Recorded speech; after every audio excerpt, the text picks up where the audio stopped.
Parce que si Jonathan n'avait pas combattu pour lui, si Jonathan n'avait pas fait tout cela pour lui, parce que j'ai résumé rapidement ce que Jonathan a fait, mais de 1 Samuel 18 jusqu'à peu près, enfin, jusqu'à la fin de 1 Samuel, et 1 Samuel est constitué de quand même 31 chapitres.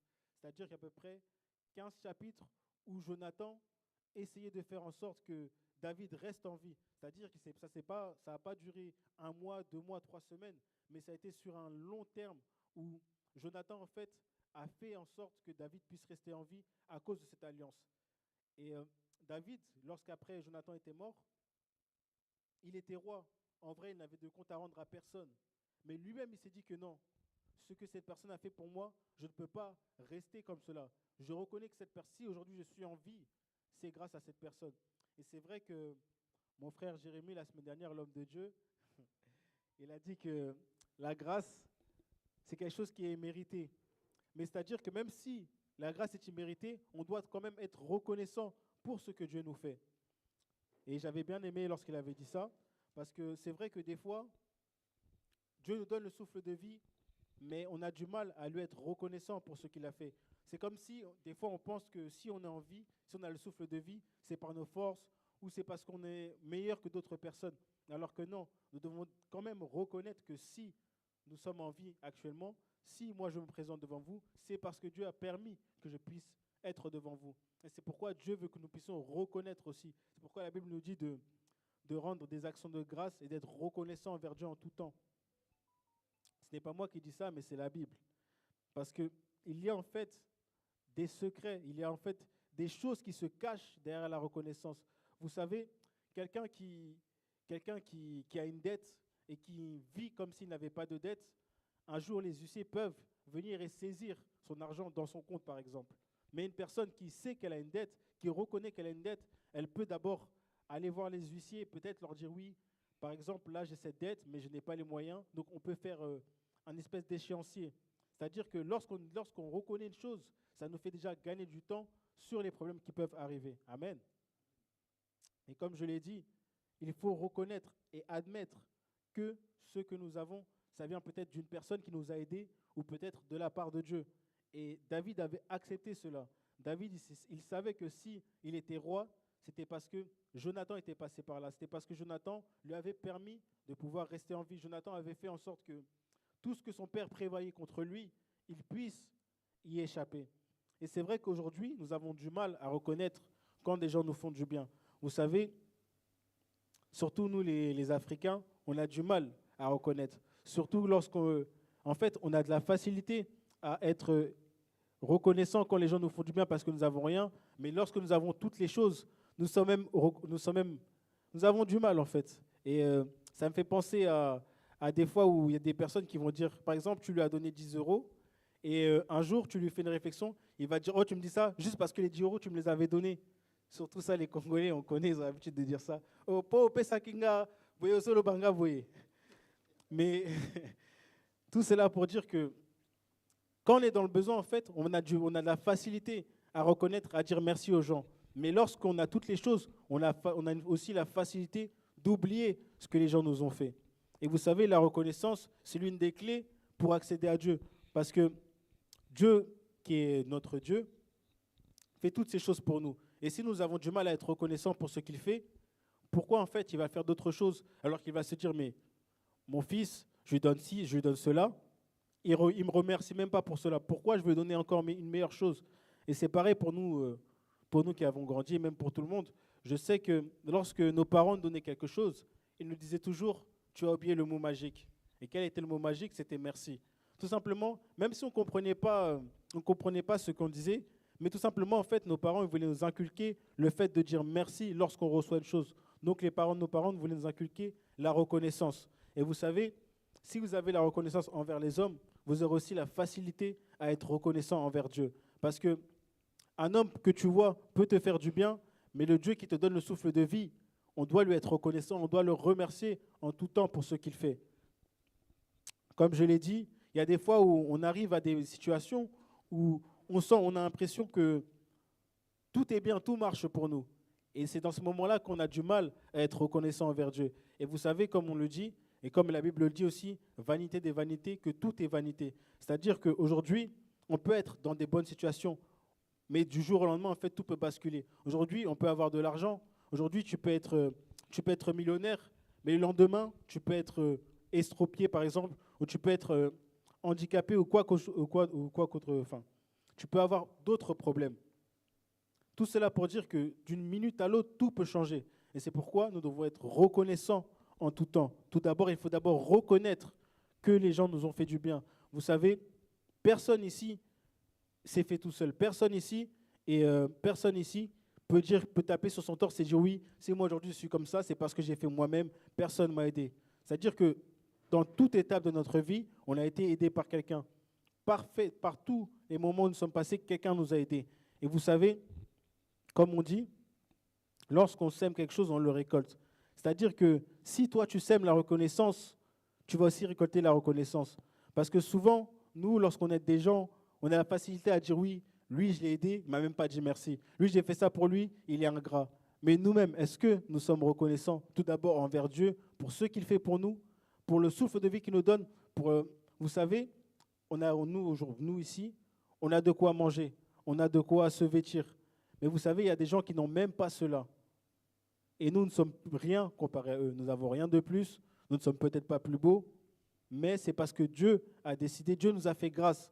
Et dans cette grâce-là, on doit quand même être reconnaissant envers Dieu. On doit reconnaître que si nous sommes là, c'est parce que c'est Dieu qui a décidé. Si nous sommes là, c'est parce que c'est Dieu qui permet que nous puissions être là. C'est vrai que par moments, on peut oublier d'être reconnaissant envers Dieu. C'est dommage d'ailleurs. Mais c'est quelque chose qu'il faut qu'on puisse réellement comprendre et quelque chose qu'on puisse réellement assimiler. Comme je l'ai dit, David, il était roi. Ça veut dire que personne était au-dessus de lui. Il avait, en tout cas dans la région où il était, personne n'était au-dessus de lui. Mais lui, il savait, il reconnaissait en lui que c'était grâce à David. C'est pourquoi, grâce à Jonathan. C'est pourquoi il a envoyé quelqu'un aller chercher Méphibosheth. Et quand je le dis, comme je l'ai répété, lorsque tu sèmes du bien, tu récoltes du bien. C'est-à-dire que Méphibosheth, lui qui était estropié, on connaît tous cette histoire d'ailleurs, lui qui était estropié, et comme on le savait à l'époque, une personne qui avait un handicap quelconque ou qui était malade, il était considéré comme un moins que rien, si je peux dire. Lui qui était moins que rien est passé du statut de moins que rien au fait de manger avec le roi en lui-même. Et pourquoi? Tout cela parce que les gens qui étaient venus avant lui avaient fait du bien à David. Et David était reconnaissant pour cela. Et maintenant, je vais rentrer dans mon deuxième point. Dans le deuxième point qui était de donner en retour. Comme on le sait, nous sommes dans un monde où on n'a rien sans rien. Il y a même un rappeur de l'autre côté qui disait que dans la vie, c'est donnant-donnant, qu'il n'y a rien qui est gratuit. C'est-à-dire que, en fait, tout ce qu'on fait sur Terre, il y a quand même une contrepartie. Et lorsque je dis ça, je m'appuie aussi sur le fait que si aujourd'hui nous avons la vie éternelle, c'est parce que Jésus-Christ a été mort. C'est-à-dire qu'il y a quand même quelque chose qui a été donné afin que nous puissions être en vie et que nous puissions avoir la vie éternelle. C'est-à-dire que nous devons déjà savoir que tout ce que nous faisons ici sur Terre, enfin, tout ce que nous avons et tout ce que nous sommes, nous devons avoir quand même une part à donner en retour. Amen. Et comme je l'ai dit, la reconnaissance aussi, dans la reconnaissance aussi, il y a aussi le fait de donner. Parce que comme je l'ai dit, la reconnaissance est une dette. Et lorsqu'on a une dette à quelqu'un, on doit aussi lui donner quelque chose. Même on aime bien dire, avec mon frère Dylan, on aime bien dire, tu me dois quelque chose, tu dois. Et c'est-à-dire qu'on a une dette, on doit donner quelque chose. Quelque chose doit sortir de nous. Et c'est pourquoi David, lorsqu'on regarde dans ces versets, il savait que, en fait, c'était comme s'il était indisposé. En fait, c'était comme si quelque chose était plus fort que lui. Et il se disait, mais non, je me dois de faire quelque chose. Comme je l'ai dit, et je vais le répéter encore, il était roi. C'est-à-dire que personne n'avait, en gros, il n'avait de compte à rendre à personne, si ce n'était qu'il avait des comptes à rendre à Dieu. C'est-à-dire que personne pouvait se lever aujourd'hui et dire, oui, le roi, tu me dois quelque chose. Parce que lorsqu'on regarde bien, et qu'on réfléchit, est-ce que quelqu'un peut se lever aujourd'hui et dire à Macron, tu me dois quelque chose? Non, personne ne peut aller voir Macron et lui dire, Macron, tu as une dette envers moi. C'est-à-dire que, en fait, il y a tellement une hiérarchie qui est faite que la personne qui est au-dessus est tellement au-dessus que toi-même, tu ne peux pas aller lui dire quelque chose, tu ne peux même pas aller t'approcher. C'est-à-dire que David aussi, c'était la même chose pour lui. Il était roi. Personne, en fait, pouvait lui dire oui. Même Méphibosheth, il ne pouvait même pas aller s'approcher de lui et lui dire oui, mon père Jonathan a fait ceci pour toi, tu me dois quelque chose. Non, il était exclu de la société. Mais David, en lui-même, il savait qu'il avait quelque chose à donner. Il savait qu'il devait faire quelque chose parce qu'il avait une dette. Et dans cette dette-là que Dieu lui a, enfin, dans cette dette-là que Jonathan lui a fait avec lui, parce que lorsqu'on parle, on dit qu'il y avait une alliance. C'est-à-dire qu'une alliance, c'est comme un contrat. Et on sait que dans un contrat, en fait, c'est un accord entre deux personnes où une personne va ramener ceci et l'autre personne va ramener cela afin qu'ils puissent échanger et travailler ensemble. C'est-à-dire que je ne sais pas encore, comme moi je l'ai dit, hein, lorsque Jonathan et David avaient fait leur alliance, personne ne sait ce qui s'était dit. Mais moi, pour moi en tout cas, pardon? Mais moi en tout cas, je pense que David et Jonathan ils se sont dit que oui, coûte que coûte, on va s'entraider et que même si moi aujourd'hui je meurs, occupe-toi de ma famille. Si toi tu meurs, moi je m'occuperai de la tienne. En tout cas, moi c'est ce que je pense qu'ils ont fait comme alliance parce que lorsqu'on regarde à la suite, c'est ce qui s'est passé. Et, je dirais, et comme je l'ai dit, ils avaient une alliance, les deux. C'est-à-dire qu'ils avaient un contrat. Donc chacun avait un rôle à faire. Et c'est pareil aussi pour nous. Lorsque Dieu nous donne la vie, le souffle de vie, ce n'est pas simplement pour que nous puissions nous pavaner, mais c'est que pour que nous puissions aussi apporter quelque chose. Vous savez, Dieu nous a déjà donné une mission, c'est d'aller faire de nations des disciples. C'est-à-dire que si nous sommes en vie, nous aussi, nous avons notre rôle et notre part à faire. Et c'est-à-dire que nous, dans notre dette, ce que nous devons faire, c'est aller travailler pour Dieu. Parce que si nous sommes ici, ce n'est pas pour nous habiller, ce n'est pas pour nous marier, ce n'est pas pour être des stars ou quoi que ce soit, mais c'est d'abord pour élever le nom de Dieu. Amen. C'est-à-dire que, en fait, la reconnaissance doit nous pousser à faire quelque chose pour Dieu. Et c'est vrai que lorsque, la dernière fois, le pasteur Patou il était en train de prêcher, il parlait aussi un peu de la reconnaissance. Et lorsque j'ai interprété, je me disais, ah oui, c'est vrai que là, il a touché des points qui sont quand même intéressants, qui sont vrais. C'est-à-dire que nous devons en fait être reconnaissants et la reconnaissance ne se fait pas par la bouche, mais la reconnaissance se fait par des actes. Parce que, comme on le sait, on le dit très bien, un acte vaut mieux que 1000 mots. C'est-à-dire qu'une personne peut te dire par sa bouche, merci pour ce que tu as fait, mais dans ce cœur, elle ne pense pas merci. Mais lorsqu'on voit des actions, on peut voir que ces personnes vont dire merci. Et je m'appuie encore sur ce verset-là, enfin sur ce passage, enfin sur cette histoire-là, où David était parti voir Méphibosheth. Il lui a dit, à partir d'aujourd'hui, à cause de ton père Jonathan, aujourd'hui, à partir d'aujourd'hui, tu mangeras avec moi et tu t'assiras à ma table. C'est-à-dire que David a fait sa part. David a donné ce qu'il pouvait donner pour remercier. Et comme je l'ai dit, lorsqu'on sème du bien, on récolte du bien.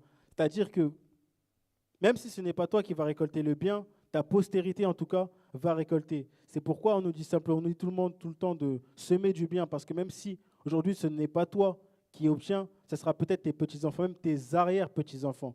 C'est pourquoi je vous encourage à faire du bien quand même aux gens, à toujours être bon avec les gens, parce que tout le bien que tu fais, on va finir par le récolter. Tu vas finir par le récolter, que ce soit toi ou d'autres de tes petits-enfants. Et tout cela me pense à me rappeler une histoire. C'est vrai que à l'époque, avec mes frères, avec mes jeunes frères, que ce soit Moïse, Gédéon, Ephraïm, à l'époque, je sais que lorsque ils avaient obtenu leur brevet, pour les encourager un peu, je les avais emmenés à un fast-food, on était partis manger et je leur avais payé. Et c'est vrai qu'à l'époque, pour moi, je me suis dit, ça, c'est rien, c'est une petite chose que j'ai fait pour eux, simplement les encourager. Mais c'est vrai que c'est des années après qu'un jour, Ephraïm, il m'a appelé, il m'a dit, mais tu sais, Emmanuel, ce que tu avais fait pour nous, ça m'avait marqué. Et jusqu'à aujourd'hui, je m'en souviens. Et mon frère Ephraïm, ce qu'il a fait, c'est que quand il s'est souvenu de ça, il m'a offert une paire de chaussures. Et moi, je me suis dit, mais moi-même, je pensais que je voulais acheter une paire de chaussures. Et lui, il me dit, il va m'offrir une paire de chaussures. Et il dit, ah, Dieu est bon. Amen. J'ai dit, vraiment, Dieu est bon. Et quand il a fait cela, en fait, moi, ça m'a marqué parce que je me suis dit, mais c'est quelque chose que j'ai fait peut-être il y a 5 ans, et lui, il s'en souvient encore. Et il m'a, entre guillemets, récompensé des années après. Tout cela pour dire que si tu fais du bien aujourd'hui, même si toi, tu penses que c'est une action comme ça qui est passée inaperçue, les personnes, en fait, retiennent ce que toi, tu as fait. Les personnes se souviendront de ce que tu as fait, et en retour, ils sont reconnaissants. Et c'est pareil pour nous aussi. Dieu nous fait des choses, nous devons aussi lui être reconnaissants. Vous savez, comme on le dit souvent, quelqu'un qui te dit souvent merci, ça te pousse aussi à lui donner des choses. Et des fois, le fait que nous ne soyons pas reconnaissants, ça freine aussi Dieu à nous donner des bénédictions. Vous savez, quelqu'un qui, quelqu'un qui te remercie tout le temps, qui te flatte tout le temps, ça va te donner aussi envie de mettre la main à la poche pour qu'il puisse continuer à te flatter.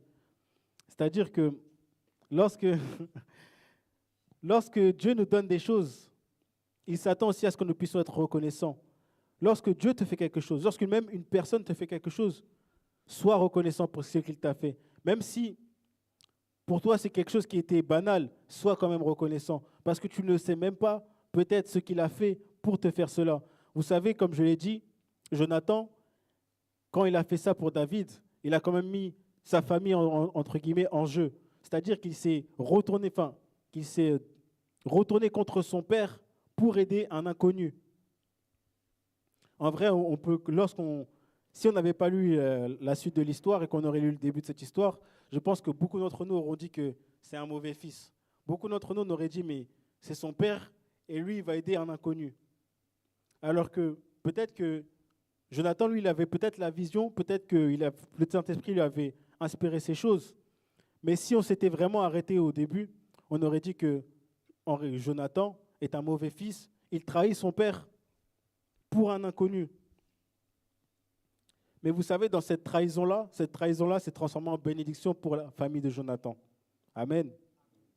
C'est-à-dire que ce que Jonathan a fait, l'acte qu'il a posé, a poussé David à être reconnaissant. Et vous savez, dans la vie, il faut pousser les gens à être reconnaissants envers toi. Il faut pousser les gens à ce qu'ils puissent en fait avoir quelque chose, qu'ils puissent avoir une bonne parole pour toi. Et cela me fait penser à Tabitha Dorcas, qui, elle, avait l'habitude de faire des habits pour les gens. Et lorsqu'elle est morte, qu'est-ce que ces gens ont fait? Ils sont retournés vers Dieu, ils se sont dit, non, Dieu, tu ne peux pas nous l'enlever. Parce que tout ce qu'elle fait pour nous, elle nous fait du bien. Non, ils sont partis devant la face de Dieu. Pourquoi? Parce qu'elle leur faisait quelque chose, ils ont été reconnaissants, ils se sont dit, mais non, on ne peut pas laisser comme cela. Et comme on le sait, il y a des fois où c'est par les gens, que Dieu passe afin de nous enlever de certaines situations. Vous savez, il y a des fois où on peut être là comme ça, mais je ne sais pas, il y a des personnes qui peuvent être en train de prier pour moi à l'instant, pour vous aussi à l'instant. Peut-être pourquoi un jour vous les avez aidés à faire quelque chose, un jour vous les avez aidés à faire ceci, cela, et eux ils se sont dit, ah mais je vais prier pour cette personne. Et chaque jour, ces personnes-là prient pour toi. Et c'est grâce à leur prière qu'aujourd'hui, on peut être épargné de certains dangers. C'est pourquoi nous devons semer du bien dans la vie des gens, pour que ces gens-là aussi puissent être reconnaissants, pour que ces personnes-là puissent pousser en fait des paroles de bénédiction sur nos vies. Et nous aussi, en retour, devons être reconnaissants envers Dieu, pour que Dieu aussi continue de nous bénir. Parce qu'il continue de nous bénir et prendre en charge notre santé et tout consort. Parce que, comme je l'ai dit, c'est la reconnaissance qui pousse aussi les gens à faire davantage. Je sais pas, mais si, je vous pose la question, si une personne pour qui tu te déplaces le matin, chaque jour tu viens la chercher, chaque jour tu viens le chercher, tu viens le déposer, et qui ne te dit jamais merci, est-ce que tu vas continuer à aller le chercher, le déposer? Tu vas te dire, mais il abuse, lui, à chaque fois je viens le chercher, même un merci, il ne me dit pas. Tu vas commencer à te poser des questions en chemin, tu vas te dire, mais est-ce que je dois vraiment le déposer? Ou si tu es fatigué, tu vas dire, ah en vrai, je suis fatigué, hein, je ne vais pas aller le chercher. Mais si nous, déjà, qui sommes humains, avons cette réflexion, qu'est-ce que Dieu va faire? Et c'est des fois, comme il avait dit le pasteur Patou, c'est la reconnaissance qui amène la bénédiction dans nos vies. C'est-à-dire que plus tu es reconnaissant, plus Dieu aussi va te bénir. Plus tu es reconnaissant vers ce que les gens te font, plus Dieu continuera d'opérer dans ta vie. Amen. C'est-à-dire que lorsque toi, tu viens, par exemple, avec une offrande, avec une action de grâce auprès de Dieu, pour ce qu'il a fait pour toi, Dieu se dit, ah, mais en réalité, je n'ai pas fait cela en vain. J'ai fait cela pour une chose et mon fils ou ma fille est reconnaissant pour ce que j'ai fait. Amen. Et c'est pourquoi, je dirais, moi, je trouve ça un peu étrange que le dimanche, on a du mal, qu'on nous pousse même à donner l'offrande. Parce que, comme on le dit souvent, l'offrande, c'est quelque chose de personnel.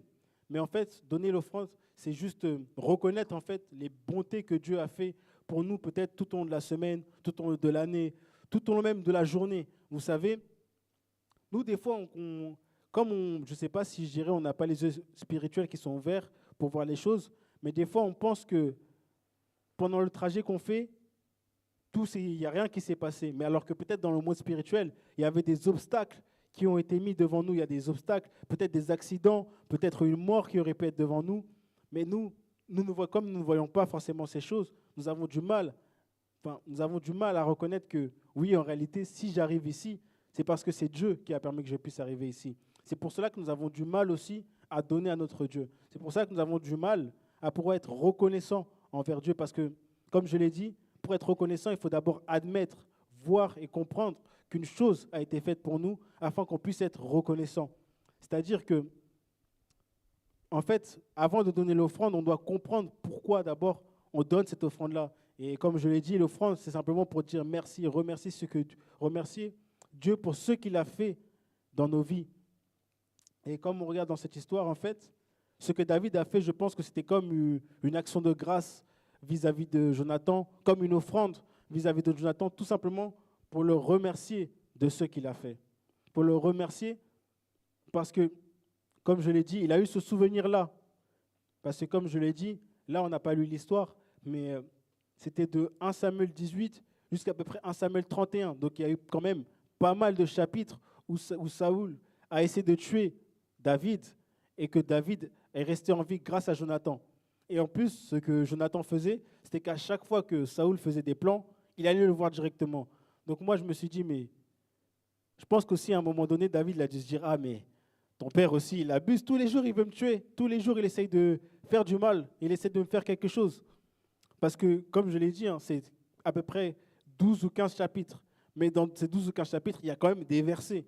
C'est-à-dire et ce n'est pas une histoire par chapitre. C'est-à-dire qu'il y a quand même deux ou trois fois dans le chapitre où Saoul a essayé de le tuer. Donc, il a essayé de le tuer à plusieurs reprises.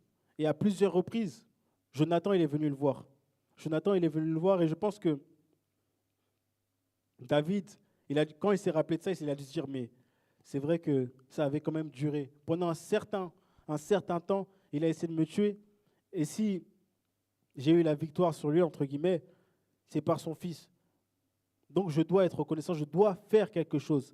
Et c'est pareil pour nous aussi. Lorsque Dieu fait quelque chose pour nous, en fait, on ne devrait pas nous pousser à être reconnaissants, mais de nous-mêmes, on devrait être reconnaissant pour ce que Dieu a fait pour nous.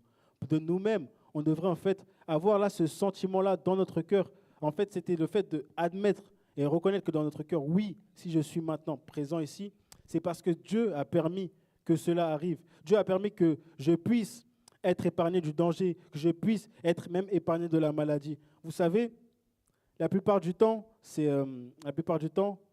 quand les gens quand les gens commencent à prier, c'est à la fin de l'année comme là actuellement. Parce qu'ils savent que dans les derniers temps, dans les derniers moments de l'année, entre guillemets, parce que moi, je ne pense pas que ça soit vraiment vrai, que le diable, il agit encore plus. Parce que moi, je me dis que le diable, il ne va pas agir plus à la fin de l'année qu'au début de l'année. Enfin, il va agir de la même manière tout au long de l'année. Mais c'est-à-dire que les gens, en fait, ont tellement eu ce mythe-là et ont tellement cette peur-là de se dire que oui, c'est la fin de l'année, peut-être que le diable, il va nous faire du mal, que c'est là que les gens commencent à prier. Et c'est là que les gens commencent à se rappeler que Dieu existe. Et on verra que même les gens vont commencer à donner plus d'offrandes, plus de toute autre chose. Parce que tout cela, pour essayer de, entre guillemets, flatter Dieu, ou je ne sais pas, essayer essayer de vraiment en fait chercher à flatter Dieu et se rapprocher de Dieu pour qu'il puisse les épargner du danger. Et c'est là à ce moment-là que les gens, en fait, on se rappelle que si on est là, c'est par la grâce de Dieu. Et c'est là, c'est à ce moment-là, souvent, en fin d'année, qu'on est reconnaissant envers Dieu.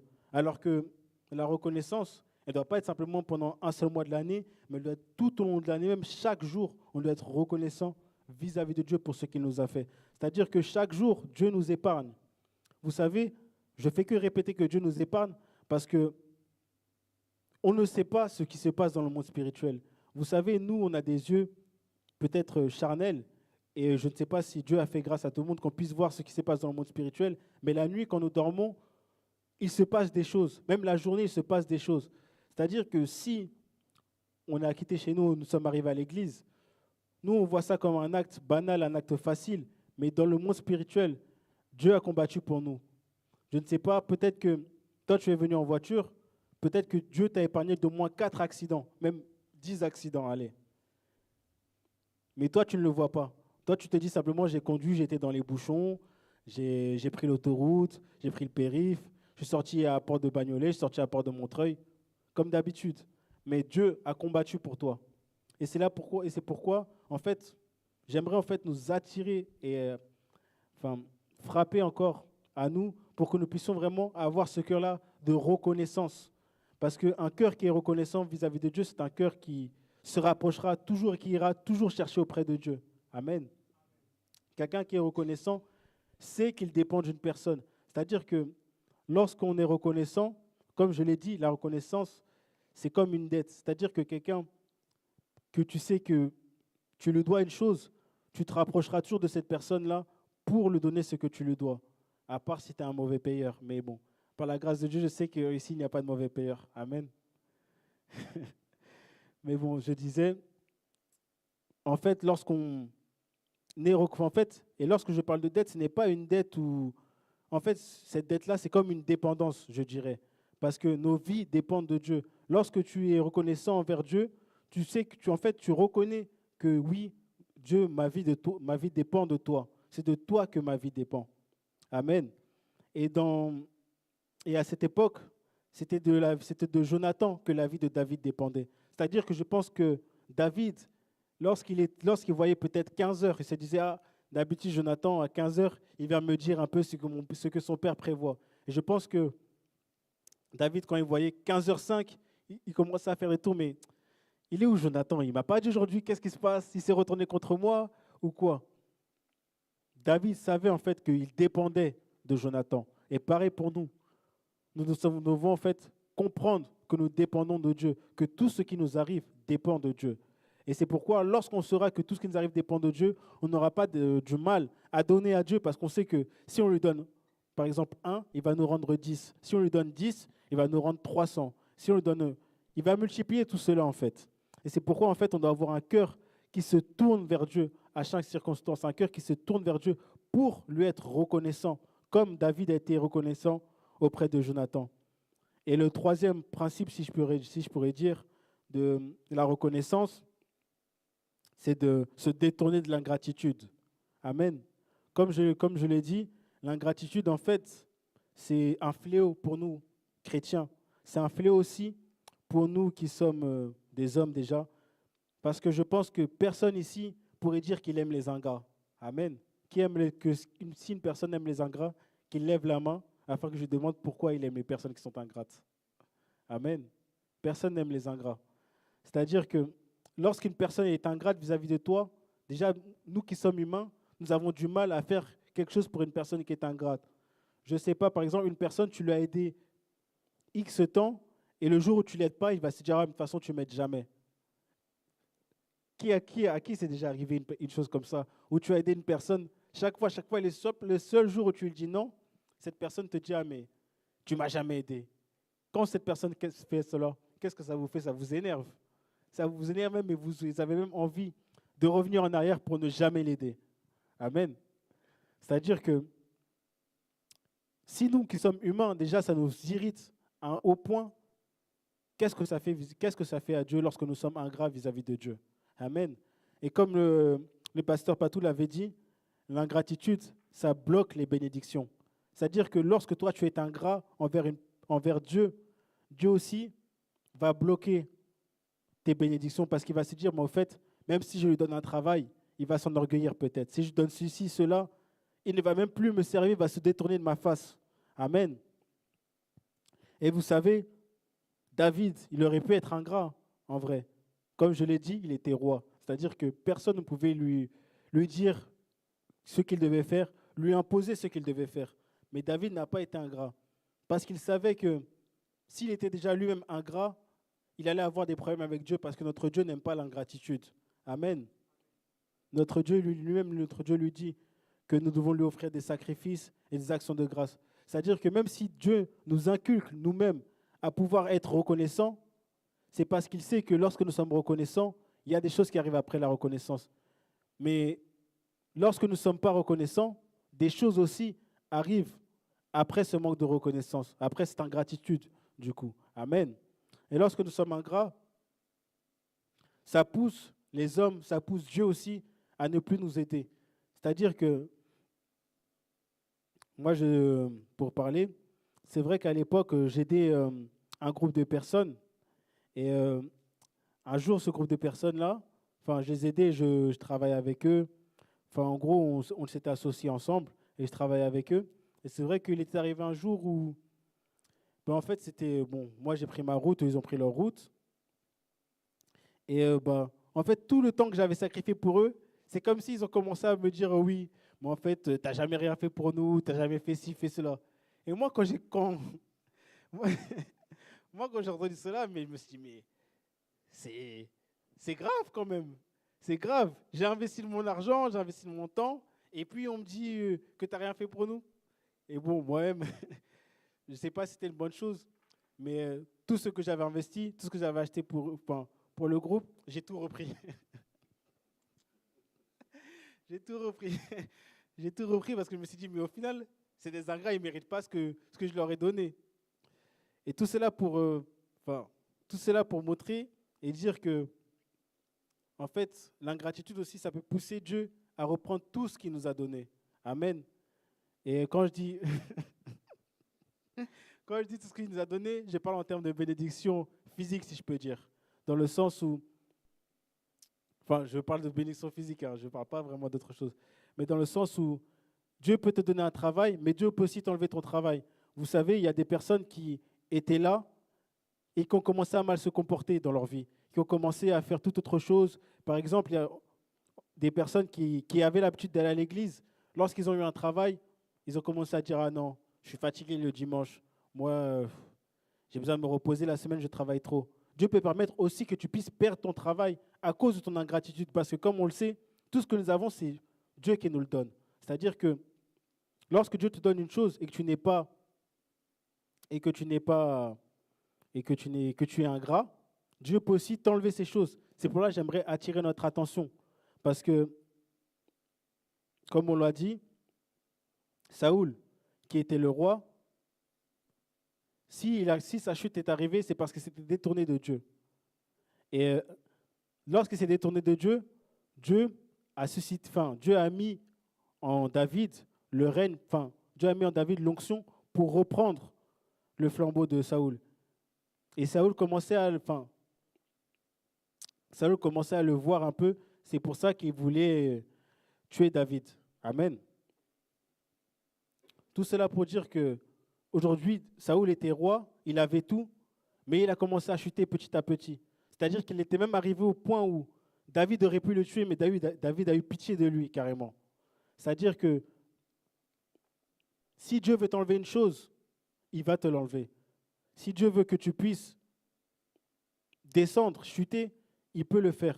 C'est pourquoi il ne faut pas être ingrat dans la vie. Parce que si même tu es ingrat envers les hommes et que lorsque tu es ingrat envers les hommes, entre guillemets, veulent te faire du mal et veulent ta chute, Dieu aussi peut permettre que ta chute arrive.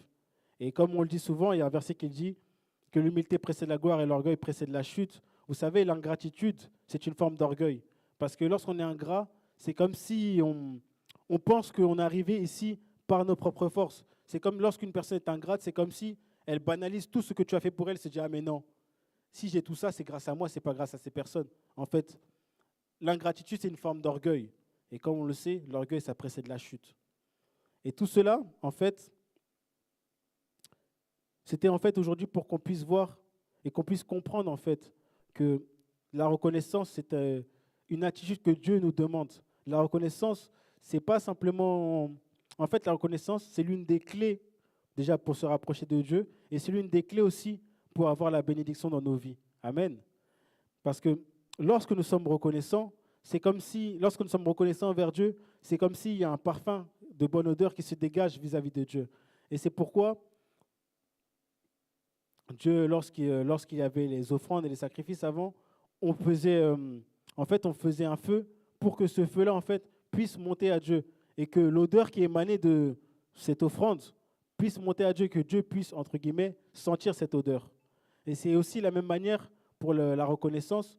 En fait, notre reconnaissance, c'est comme un parfum qui doit avoir une bonne odeur pour que Dieu puisse aussi sentir ce parfum et se dire que oui, ça, c'est une bonne offrande, ça, c'est une bonne offrande de reconnaissance pour moi.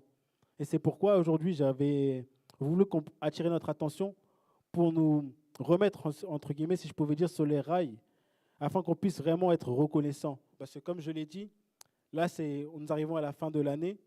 Et c'est vrai qu'à la fin de l'année, on a ce recul-là pour voir tout ce qui s'est passé tout au long de l'année, tout ce qui a été de bon ou de mal pendant l'année, tout ce que Dieu a fait pour nous. Et c'est ce moment-là, en fait, où on peut être reconnaissant davantage, parce qu'on ne veut pas être simplement reconnaissant à la fin de l'année, mais toute l'année. Mais à la fin de l'année, en fait, on peut être reconnaissant davantage vis-à-vis de Dieu pour voir que oui, en janvier, il m'est arrivé ci, en janvier, il m'est arrivé ça. Mais par la grâce de Dieu, j'ai fait de janvier jusqu'à décembre. Et décembre, je suis encore en vie. Et que je puisse donner à Dieu, en fait, comme dirais-je, une offrande. Que je puisse donner. Et lorsqu'on parle d'offrande, on ne parle pas simplement d'offrande avec de l'argent, mais même, par exemple, je ne sais pas, le service peut être une offrande. Même simplement dire merci à Dieu, c'est déjà une offrande. Amen. C'est-à-dire que en cette fin d'année, en fait, je voulais vraiment attirer notre attention pour qu'on puisse vraiment avoir une attitude de reconnaissance vis-à-vis de Dieu pour tout ce qu'il a fait pour nous tout au long de cette année. Que Dieu vous bénisse. C'était tout. Amen.